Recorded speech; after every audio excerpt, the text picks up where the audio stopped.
Para saudara dan saudari yang Tuhan cintai, selamat pagi dan selamat bertemu lagi dalam Renungan Harian edisi hari Sabtu tanggal 12 September 2020. Mengawali hari yang baru ini, kita hendak mendengar dan merenungkan sabda Tuhan. Marilah sebelum kita mendengar dan merenungkan sabda Tuhan, kita berdoa. Dalam nama Bapa dan Putra dan Roh Kudus. Amin. Allah Bapa Maha Setia, Engkau telah mengikat perjanjian dengan kami dan menghendaki memasukkan kami ke tanah perjanjian melalui Yesus saksi-Mu yang terpercaya. Ajarilah kami melaksanakan sabdanya dalam suka dan duka, dalam sakit dan sehat. Bersabdalah ya Tuhan, kami siap untuk mendengarkan. Semoga sabda-Mu yang kami dengar untuk mengawali hari yang baru ini sungguh menjiwai kehidupan kami di sepanjang hari ini. Terpujilah Engkau Bapa, Putra, dan Roh Kudus, kini dan sepanjang segala masa. Amin. Para saudara dan saudari yang Tuhan cintai, sabda Tuhan yang hendak kita dengar dan kita renungkan untuk mengawali hari yang baru ini diambil dari Injil Lukas pasal 6 ayat 43 sampai 49. Tuhan sertamu. Inilah Injil Tuhan kita Yesus Kristus menurut Santo Lukas.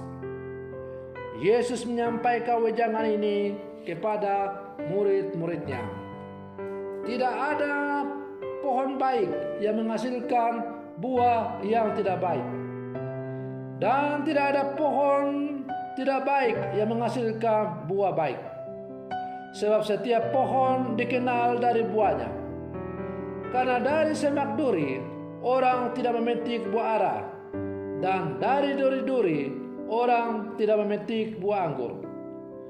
Orang yang baik mengeluarkan bara yang baik dari perbendaharaan hatinya yang baik. Tetapi orang jahat mengeluarkan bara yang jahat dari perbendaharaan hatinya yang jahat. Sebab apa yang diucapkan mulut meluap dari hati. Mengapa kalian berseru kepadaku, Tuhan, Tuhan, padahal kalian tidak melakukan apa yang kukatakan?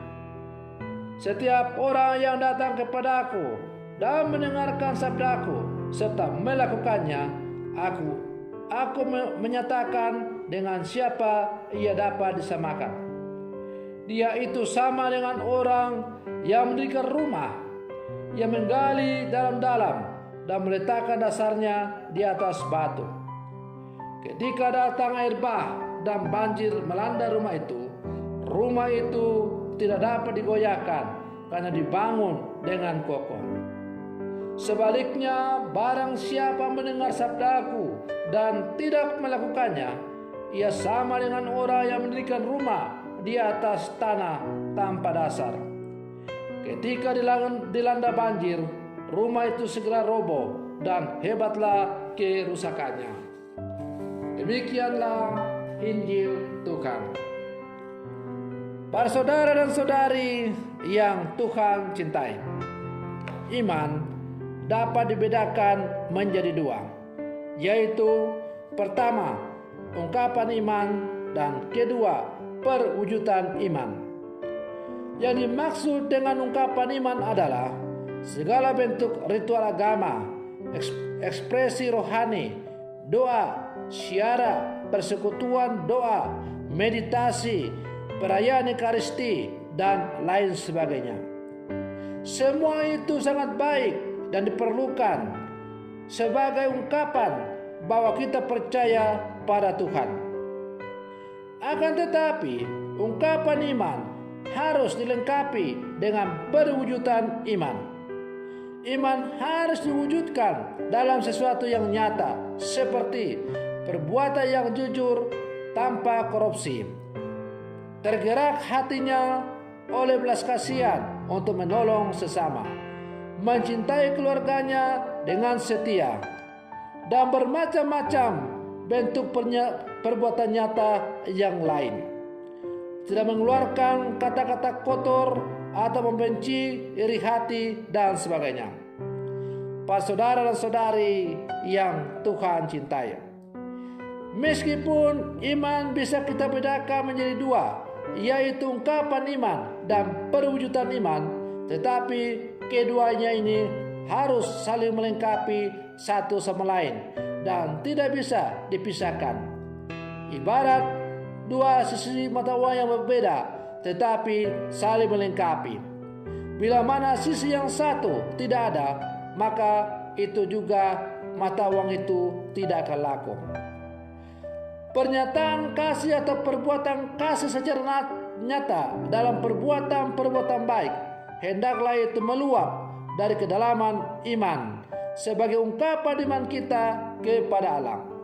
Karena perbuatan baik yang kita lakukan tetapi tidak memiliki dasar, yaitu dasar iman, maka perbuatan baik itu akan sia-sia. Sebaliknya juga, bahwa iman tetapi meskipun kita memiliki iman yang mendalam, tetapi kalau kita tidak menyatakan iman kita itu secara nyata dalam perbuatan yang konkret sebagai ungkapan iman kita, maka iman itu juga omong kosong. Seperti kata Rasul Yakobus, iman tanpa perbuatan adalah iman mati.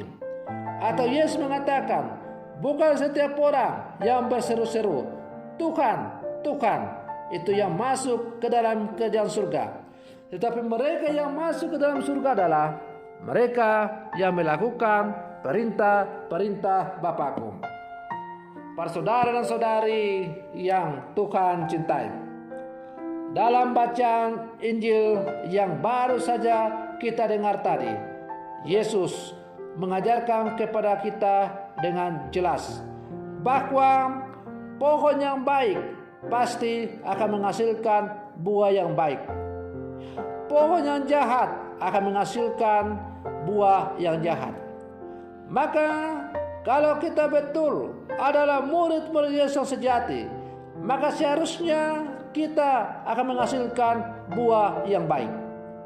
Apakah kita ini adalah orang Katolik yang sejati, orang beriman yang percaya, dan orang beriman yang sejati akan dilihat dari buah-buah yang kita hasilkan dalam kehidupan kita yang konkret. Buah-buah itu nampak melalui tutur kata dan perbuatan kita sehari-hari. Para saudara dan saudari yang Tuhan cintai, bila mana memang kita adalah orang-orang beriman sejati, maka ungkapan dalam kehidupan kita sehari-hari pun akan selalu menghasilkan kata-kata atau perbuatan yang baik. Kita tidak akan mengeluarkan kata-kata yang membuat sesama kita sakit hati. Kita tidak akan memfitnah, kita tidak akan iri hati, kita tidak akan dengki, tetapi kita akan dengan mudah mengampuni orang yang mungkin menyakiti kita. Itulah ciri-ciri orang yang beriman dengan sejati, yang mampu mengungkapkan imannya juga dengan perbuatan-perbuatan yang sungguh dikehendaki oleh Allah. Tetapi sebaliknya, apabila iman kita adalah hanya semata-mata iman formal, supaya kita diakui sebagai orang percaya kepada Tuhan, tetapi tidak nyata dalam tindakan yang konkret, maka kita dikategorikan sebagai orang yang munafik. Nah, para saudara dan saudari yang Tuhan cintai, apa pilihan kita?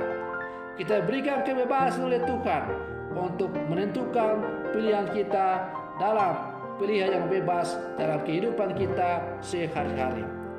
Maka mari kita menyatakan iman kita secara konkret kepada Allah dengan berjuang untuk menghasilkan buah-buah yang baik dalam kehidupan kita.